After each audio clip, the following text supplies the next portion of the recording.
And we're back with the Just Economy podcast. Our guest today, Dr. Danielle Doss. She runs the Second Chance Society, and we're here talking to her about the services that she provides in our community. So where we left off, we were talking about your clients and how you get the word out to them and placement of them in different opportunities.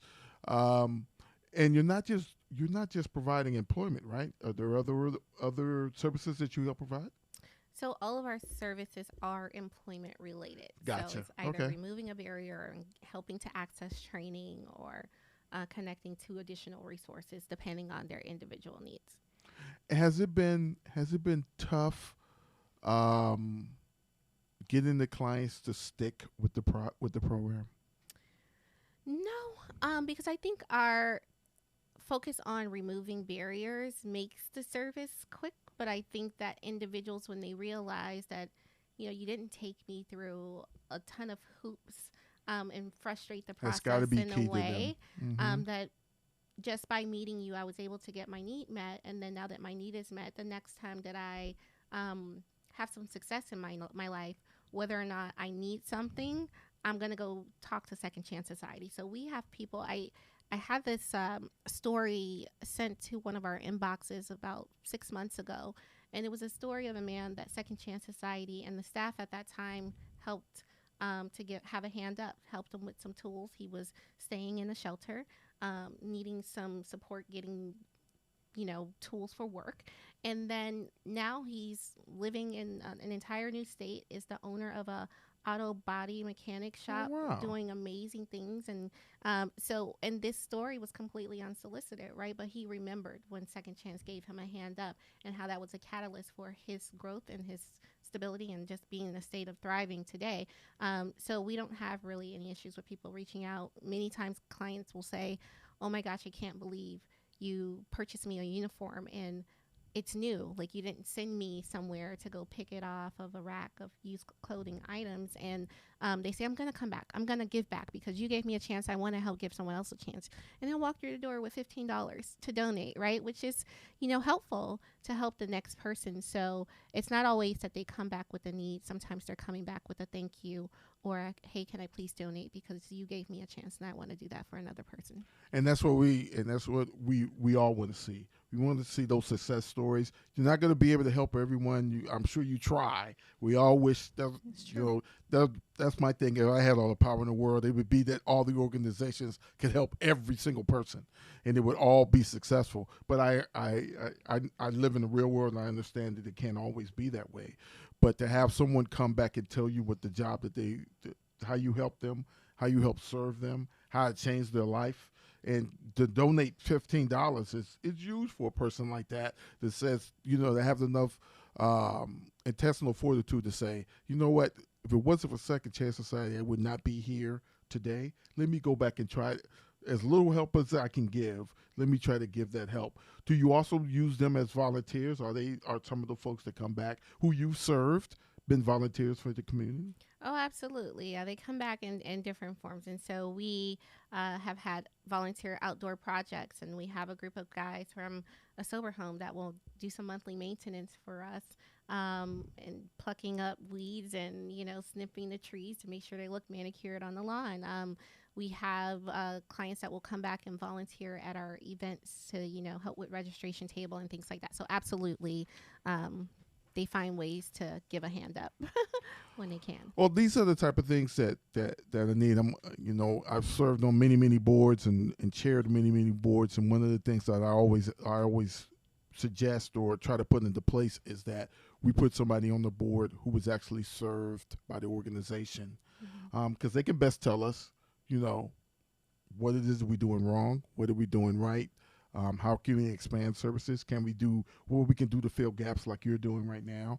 So those folks coming back and volunteering are key. So while we're on the subject of volunteering, as Dr. Doss knows, is that I'm really working on this social impact investing thing. I want to connect um, the money, the the the the money that is moved to Florida, South Florida in particular, to directly to organizations, so they can understand the need of the organizations and the need of what the organizations are doing in the community. So How is it now that you're getting volunteers for your organization? So we've recently done a variety of things. We've used, of course, Hands on South Florida database, idealist.org. We activate prior volunteer databases to just let people know what we're up to and to, if they want to do from an administrative standpoint, because some people like to push papers, some people Sure. like to do hands-on kind of yard work kind of activities, others like to do events. And so we just put it out there to all those platforms. One of our greatest volunteer efforts was last year when we had the Leadership Broward Foundation, when they chose us as one of their community projects, to have other young emerging professionals here in Broward County to activate their networks and teams to come support our work. So we leverage all of those resources, and of course our board are volunteers as well. So we I activate will our always board. say that volunteering is just as important as a check. It's just as important.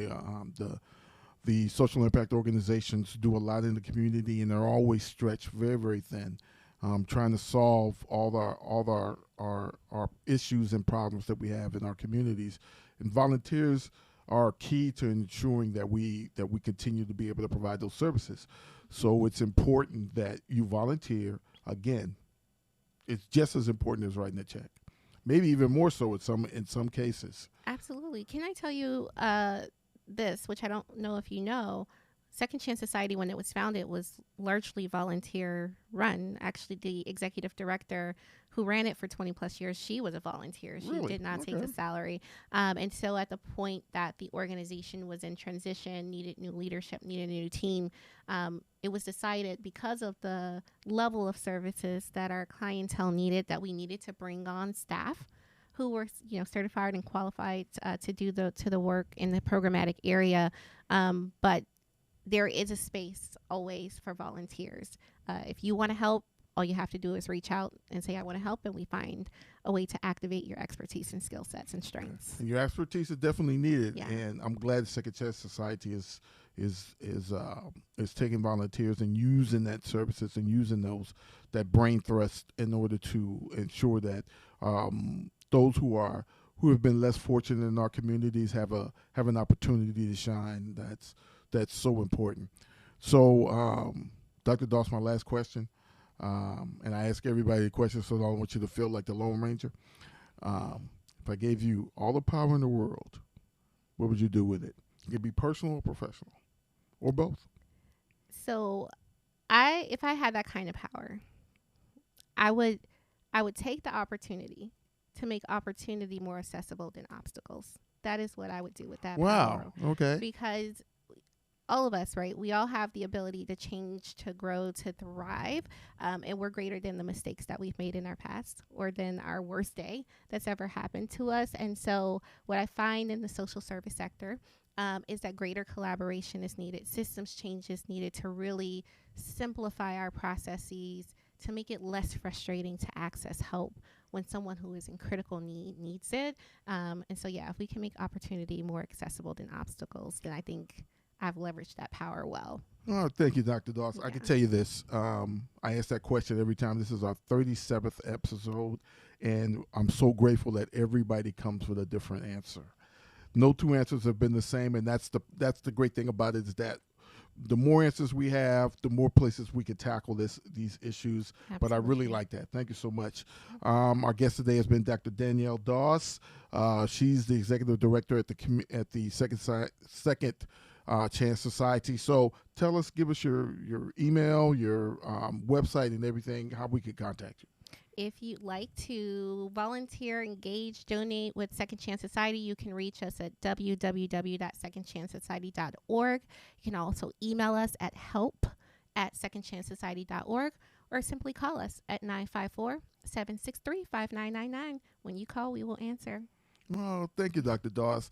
Again, the Just Economy Podcast, our guest today has been Dr. Danielle Doss from Second Chance Society, providing great services throughout the community. And you're located in Broward, right? We are located in Broward County, right off the intersection of US 1 and 17th Street and downtown Fort Lauderdale. Okay.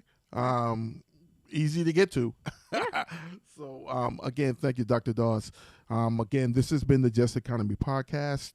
We look forward to seeing you next time, and thank you for tuning in. In a world still chasing economic justice, one voice rises to inspire change. From the streets to the boardrooms, from ideas to real action, Cornell Cruz Jr. invites you to listen.